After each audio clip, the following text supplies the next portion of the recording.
Thank you for tuning in to the World Builder's Anvil, episode 218, the most important tool in any world building project. Don't know where to start building your fantasy world? Do you need more? Does it make sense? Forget any worries and become a crafter of imagination. This is the place where we will prime your mind. Now, it's time to heat up the forge. Break out the mithril ingots and hammer. Welcome to the World Builder's Anvil. I'm Jeffrey W. Ingram. And I'm Michael Miller. Let's sup from the mug of Java and build. Welcome back. As always, my name is Jeffrey W. Ingram. And powerfully yours, I am Michael Miller. Yes, very powerful. Powerful enough to know when the microphones are recording and when they're not, which Jeff apparently today does not know. We may have mentioned on a prior episode that, I know I mentioned this when I was a guest on someone else's episode, that our procedure for when we start a show is 2 countdowns. Both 3, 2, 1, and then 3, 2, 1. And we literally call it the 3, 2, 1, the 3, 2, 1. So Jeff counts down 3, 2, 1, and we start recording. We both try to synchronize when we press record. And then a second 3, 2, 1, we both clap at the same time to sync sound so that when he goes to edit, it's really easy to put it together. I made this so simple an infant could do it. And then we count back and forth. So I'll say 1, he'll say 2, I'll say 3, he'll say 4, so he can further easily sync up the sound. Before we started recording, he's like 3, 2, 1, and I hit record, and he claps. And he knows that he's done the wrong thing, and we both just start laughing and making fun of him. So we're both a little. I made it so simple. My son Eric was like, "Dad, you got that wrong." Yeah. Before we get into it, I want to shout out some new members on the closed Facebook group. So if you guys haven't gotten into it yet, go to facebook.com and look for the Fantasy Undercroft group, and you'll find us. Chad, Chris, Maria, Varric, and Joshua, or it might be Varric. I'm not sure. I thought Varric, who's been very prolific since I think Kristen actually added him into the group. I think that's correct. Welcome to the group, guys, and we love your contributions. Glad you're here. Most definitely, and and in a way, the group actually inspired this episode. I've been making a point to try and go in 6 days a week and do something in conversation. So like on Mondays, I ask people what's one thing that you can get done for the week. Friday, I follow up and say, hey, did you get it done?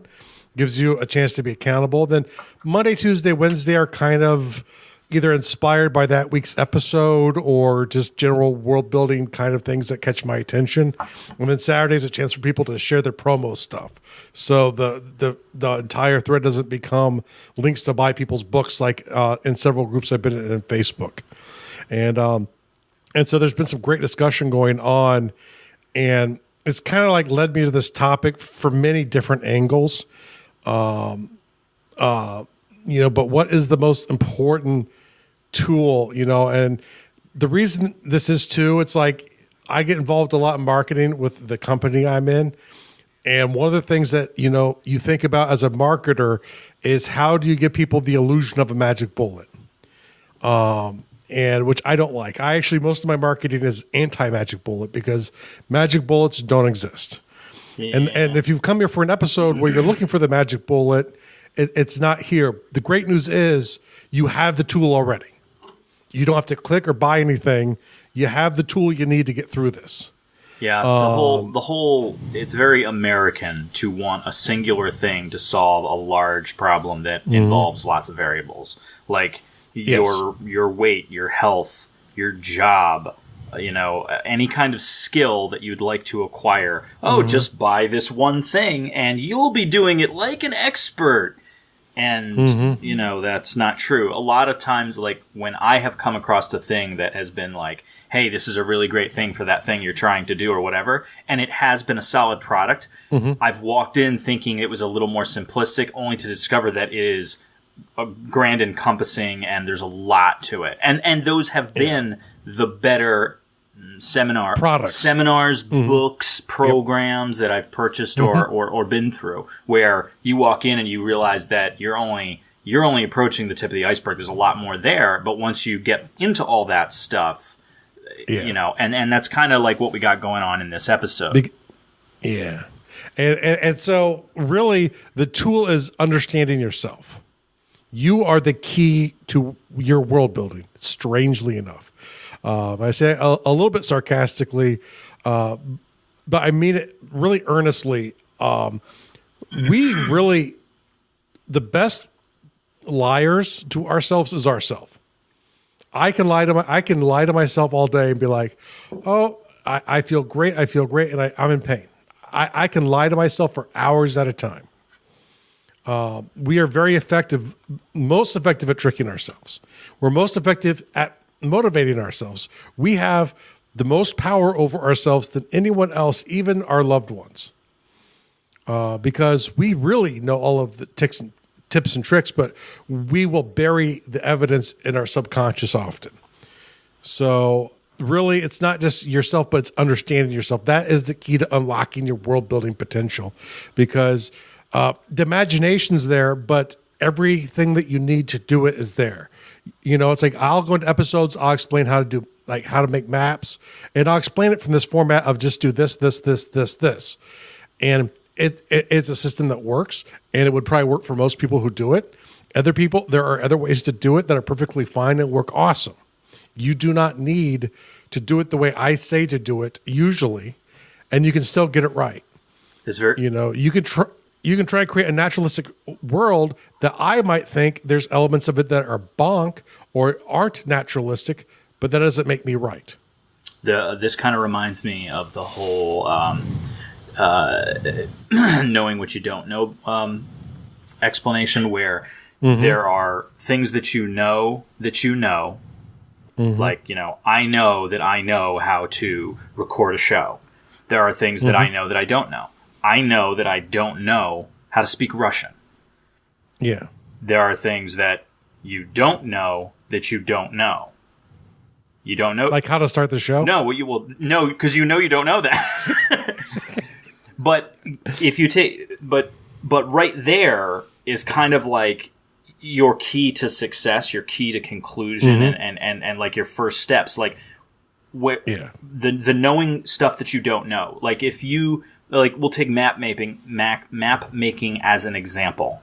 I know that I am not an experienced cartographer. I know that I've never drawn out a world, but I know that I don't know how to do that. So if I wanted to do that and do it well, I know where to start. You know, learn the software, talk to Jeff, you know, sit down and start drawing stuff. Like, I know that is the key. That is a step into getting good at that thing that I know I don't know it. And the reason I know that is a good step is because I know myself. So knowing what you're not good at and just accepting, like, you know what? I know I'm not proficient at this thing. You don't have to say I'm bad at this or I suck at this or I'll never be good at this. The statement to shoot for is I am inexperienced at this right now. Yeah. You will be experienced at it. You have to commit, but don't be discouraging to yourself because you can do it. And go to Garduel.com. There's a section for world. It will show some of my old world maps. The geography there was not built with hyper realism in mind. It was built specifically to create land masses that I wanted. And so in there, you could argue that there are parts of it that look really strange. Like there's a part that almost has, if you look at it from a distance, looks like almost a 90-degree angle, which is completely impossible to create in nature. However, I can go on the internet right now and Google geometric formations that can't form in nature. I can find the giant steps in Ireland. I can find faces that are in rocks that have all been naturally created. Nature does amazing things. It is the strange imperfections that keep people wondering, that create mythology and stories. I'm sure that this stuff really blew people's minds years ago. There's an island, if you look at, I think it's off the coast of Britain, that looks like a giant laying down. in the water. You can see like his belly, his head. It's amazing, but it's part of its perspective. From the top, it doesn't look like that, but from the side, from the shore, it looks like there's a giant just like laying out in the water. And so the world, the universe is great at creating impossible things. So even if something's not perfect, it doesn't even make it wrong. You know, have confidence in what you do. If it's the way you want it, it's right. And ultimately in world building. Yeah, and what you were just saying, like, you know, if it's not, when you create a given thing, and we've said this tons of times, but it always bears repeating, it doesn't have to be excellent. If you want it to be excellent, then you keep redoing it and redoing it and redoing it. It eventually will be, because you'll be developing skills, you'll be getting better. You know, like anyone who's good at any given thing was not an expert at it the first time they tried it. They might have had a natural affinity for it. Some people are naturally good at drawing or basketball or whatever. Everyone has their talent. Some people are just better at given things than others. But there's also plenty of examples of people out there that didn't naturally take to a given thing, but they just did it over and over and over again until they mastered that thing. And that's a big portion of the creative endeavors, especially when it comes to world building. Like you're not. And the great thing is, awesome humans were built to make and consume stories. It's one of the greatest like assets. Most humans are really good at doing these things. It's why humans first used stories to develop moral codes, and that's why like early religion was all told orally through stories, so you could learn the messages.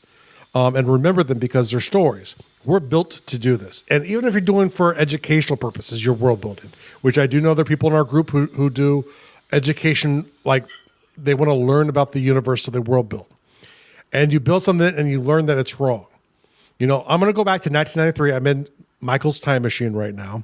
Wait, which one?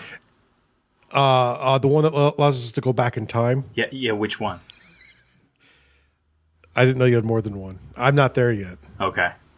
Yeah. I'm sorry. Well, I know there's a couple I still haven't shared with you, but I thought that was 2 weeks from now. Okay, never mind. Okay, well, we'll get there. I'll let you guys know in a couple weeks. But we're going back to 1993, and the only one I know about Michael's time machine. It's shaped like a nuclear bomb. I don't know why. Well, that scares people away, so people don't try to steal it.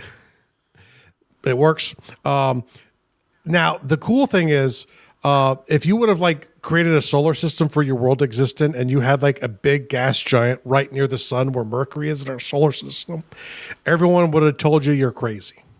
That's not good science. You can't do that.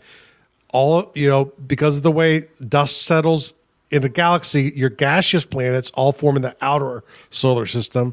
Your rock planets, your heavier dust settles closer to the sun. And that was truth for many years until 1994, when they found what they call a hot Jupiter, which was a giant gas giant right next to a sun that half of it is probably on fire because it's so close to the sun. So a lot of what we know, solar systems have changed a lot since 1994. We've started actually finding planets and seeing planets in other galaxies even at this point. So lots changes in science. So the thing is, even if you're trying to build it scientifically, it's from a period of time. And there's nothing wrong with going back and fixing stuff. But the important thing to remember is, even if you're going for an educational purpose, you can't really recreate a universe. You can't really recreate a planet. You're approximating certain types of activities therein. Focus on doing those and doing them the way you want them done if it's for entertainment, and approximating science the best you can if it's for education. But, realize at some point that you don't have enough days, years, or minutes in your life to actually create one on your own, even on paper. It's just, there's so much you have to go through. So enjoy it. And remember, if you get it right by science today, we might learn something new tomorrow that breaks your entire world that you've built. So, and that's just the nature of science, right? It's always searching and asking questions. Maybe the electric universe theory passes current cosmology, and you have to throw all of the current cosmology out. And this is also, obviously from a naturalistic standpoint. I mean, if you're if you're world building something that's totally fantastical, then you don't really have to consider all that stuff. So. Mm-hmm. And now I'm going to share a fun thing here, or at least I find them interesting. The Myers-Briggs personality test. I find interesting. I'm going to caution people on a few things before I get too much into it.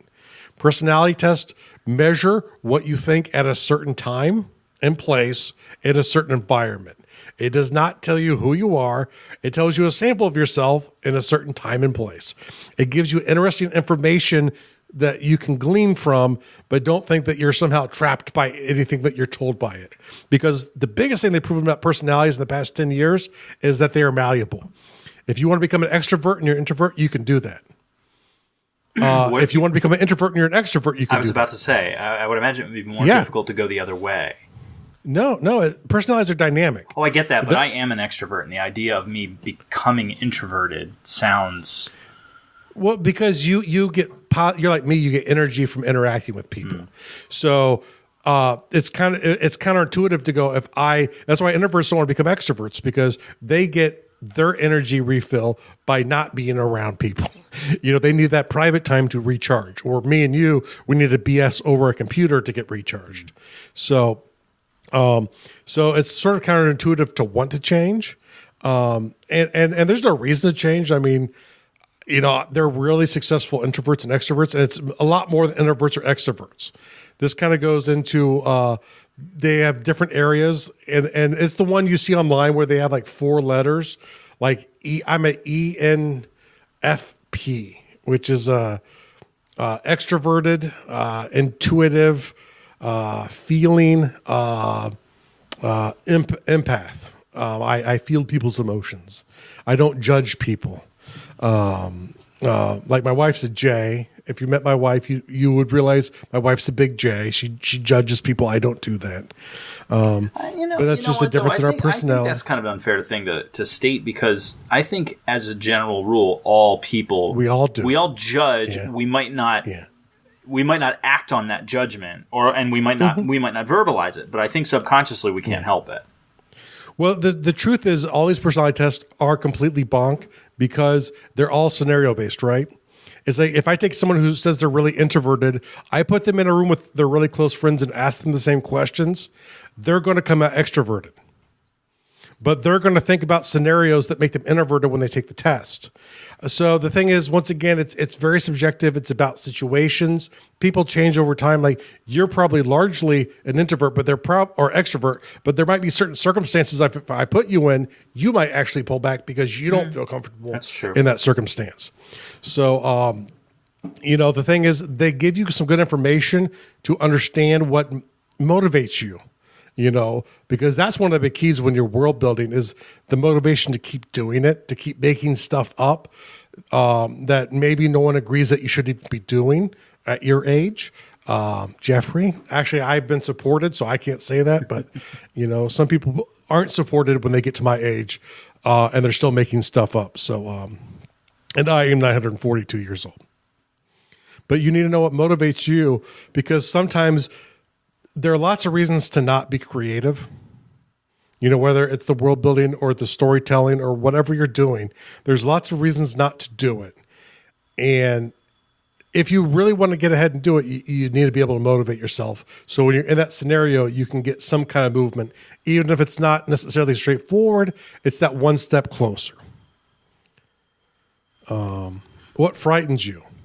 Jeffrey in the morning, especially before he brushes his teeth. Thankfully that we don't live very close together, so I don't have to worry about that. I never brush my teeth, so. But it's really good to be honest with yourself with what frightens you. And I'm not talking about the big stuff like spiders. If spiders are frighten you. Spiders. Hey, in my game world, they're huge. Okay, fair enough. Most video games, they're huge in size to the character. Oh, you mean in real life because they're so small? Yeah, because most of them are small, yes. I mean the amount of fear. Oh, no, so, I know. It's just funny. Yeah. Like when I would think of like a big fear, I would think of like impending death or like, catastrophe or whatever. You're like spiders. Yeah. Asteroids slamming to the earth or spiders. Yeah. I mean, there's spiders. Some stuff that is obvious. you know that it's really obvious to you that you're afraid of, that you have a lot of control over. I'm saying more situationally. What frightens you? You know, is it failing your family? I mean, I'm talking about the hard stuff, the stuff that really, really controls you, that you really, really don't want to know, that you really avoid if you're like me for decades. But once you take time to figure those out, they become a tool, something else on your sheet of things that you can control to some degree. The things closest to you, the small little problems that you bury deep inside of you, are the ones that you typically do have control over. Not always. I'm not talking about mental illness here. I'm definitely not a psychologist, or I'm not being paid to do this, and I'm not saying I have any magical powers to know your mind. But most people, I do, but I'm not going to. Can't control share that. The lawyers strike that. They censor you. Well, the lawyers don't know about my magical powers. I haven't discussed that with them, so they can. You're not allowed to say you have them on air. Whatever they want. I'll say what I want. It's my show too. You've been smitten. I'm not sure why. Sounds kind of fun, actually. What, smitten? Yeah, I want to be smitten. Smitten, isn't that like when you're attracted to somebody? In love? Yeah. Yeah. So yeah, what frightens you is a good one. It's, again, all of these things, like we've got a list of questions that Jeff has written down, and these are all access points. These are all things that you can take and use as a stepping stone towards a new basic creation. Yeah. You know, this next one's my favorite one. I got this from a John Acuff book called Start. It's actually what got me to start being creative again. And he talked about the voices in your head. He's like, and so I'm saying, what does your fear sound like? What does it tell you when you go to do that creative activity, when you go to share that creative activity that holds you back from doing the stuff that you really want to do?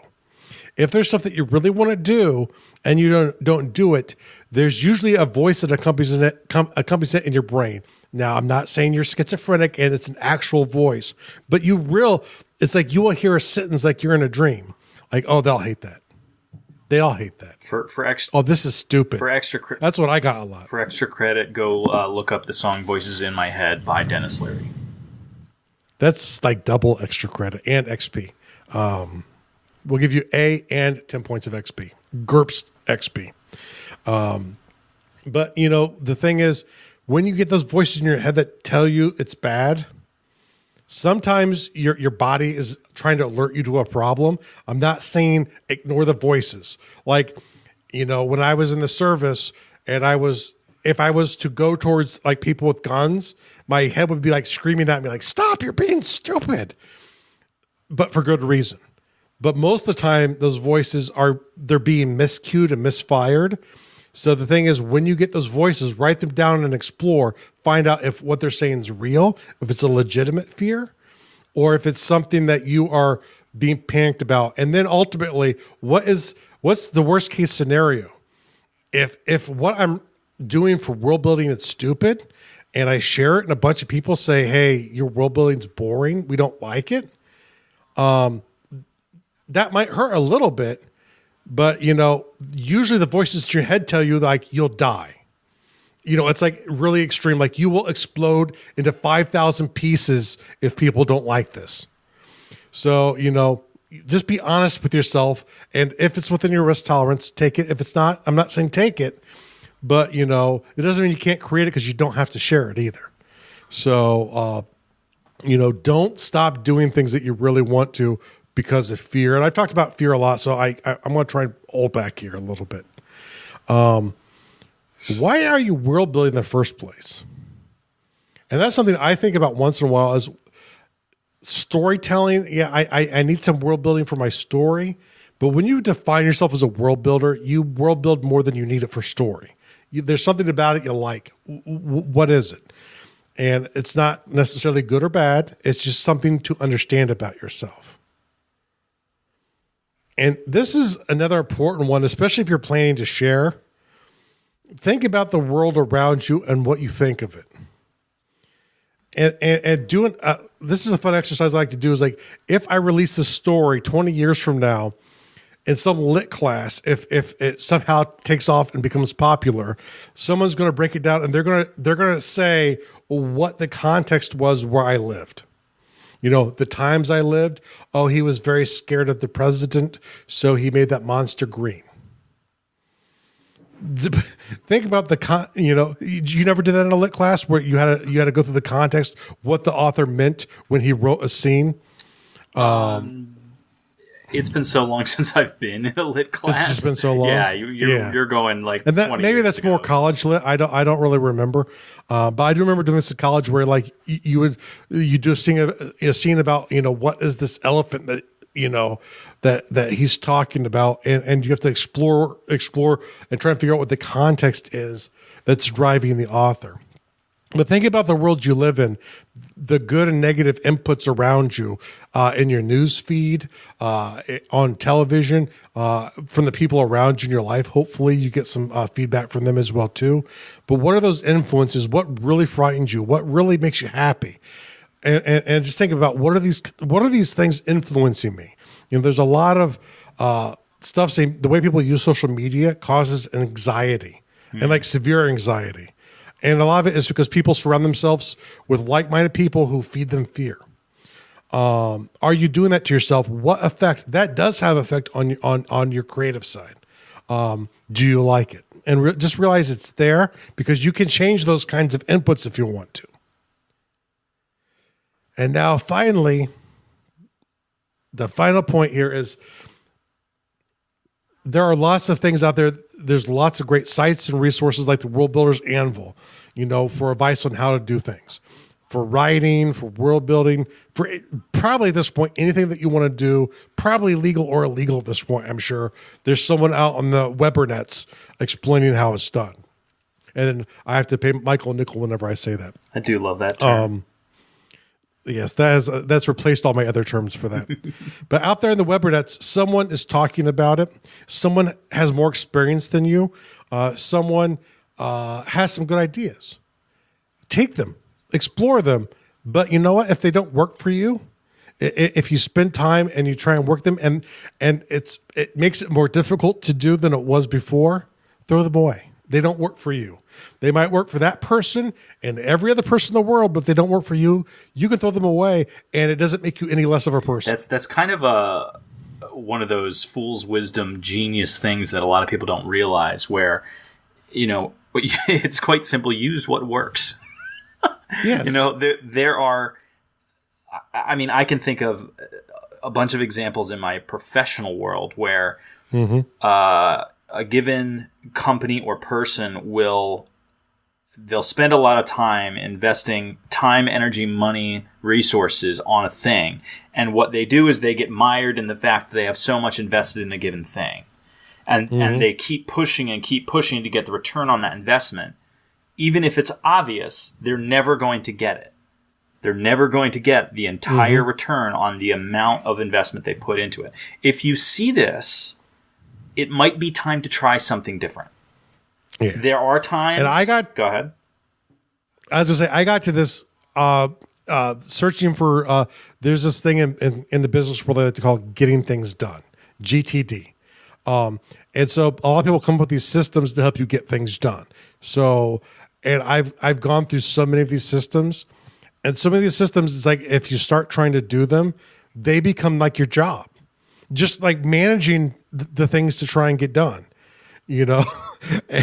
and so you're like, wait, I'm going to spend 45 minutes to come up with the list of things to do. I'm going to spend over 8 hours coming up with a list for 45 minutes worth of work because it's so much work, at least for me. I'm sure it worked for other people, but when I was trying to implement the system suggested to me, it actually caused me to spend more time to get things done faster. And there's a bit of irony with that. But I think that's exactly what Michael's talking about, but from an output standpoint, where it's like, when I like to get things done, I like to have a system to where I get things done faster than if I did not have the system. If I can't get them done faster, the system does me no good. It needs to save me time, not cost me time. But yes. But the thing is, if it doesn't work for you, it's fine. Even if it's a good system, it just might not mesh with your personality, how you like to operate. Even if it's worked for a lot of people, none of these systems really work for everyone. There's like 7 or 8 billion people in the world. Nothing's perfect for everyone. Find something that works for you, and this kind of goes into the world building task of the day. I'll just kind of flow right into that. Is explore and practice is awesome. I love doing those things. Practice makes you better. Explore allows you to find those new techniques, and some of them are better. And I do spend some time where I like to explore, and then I like to practice those things a little bit. But then after I explore and practice them a little bit, if they don't end up helping, I discard them. And the biggest thing to remember in your world, you are the highest power. You are the boss of your world when it's fictional. So you can ultimately go, I know, but you can't travel faster than light. Or you can't travel faster than light, even though Einstein said you couldn't. You could totally do it because I said so, because it's my world and my universe, and I rule. Mm-hmm. Yeah, and ultimately you rule your fictional, I hope. If you have a really powerful antagonist, beware. I've met a few people who've been taken over by antagonists in their world. No, I'm lying. Hopefully I'm lying. Oh, I hope so, because I know some savage antagonists. I know, because my antagonists are usually really bad, so I don't want any of them to take over. So, are we bringing this in for a landing? We're bringing this in, so why don't you hit us with the real world task of the day? I don't know why I call it for the day anymore, because I do episodes weekly. I think I ought to change that to like task for the week. Maybe task for the episode, or this episode's world building task, or just call it the real world task or the world building task. And the world building task of the day is the real world. Where do you have it in the other order in the notes? We did world building task, and I smoothed into it because it made sense with the last point. You were just ignoring me. Did you? You kind of did. So you might want to point out that was the world building task. Basically, where he's saying that you're the ruler of your world and you can do whatever you want, sort of thing. I realized everyone else understood that. He just never listens to me. He didn't even notice my new haircut. I make it a point to tune you out. So the real world task is get a better understanding of yourself. Have confidence in what you build. And I always love to push that one. Like what you guys are creating is more than good enough. Keep at it. It's worth your time and effort. If you're willing to share it because someone's going to love it. Okay? Put it out there. Thank you so much for listening to the World Builders Anvil. We would love it if you would share the World Builders Anvil with 2 of your friends. And so would they. If they are unfamiliar with podcasts, then you get to introduce them to the wonderful world of podcasting. Take them to Stitcher or iTunes, or best of all, just send them to our website, www.gardul.com. That's GARDUL.com. Now strike while the myth rules hot.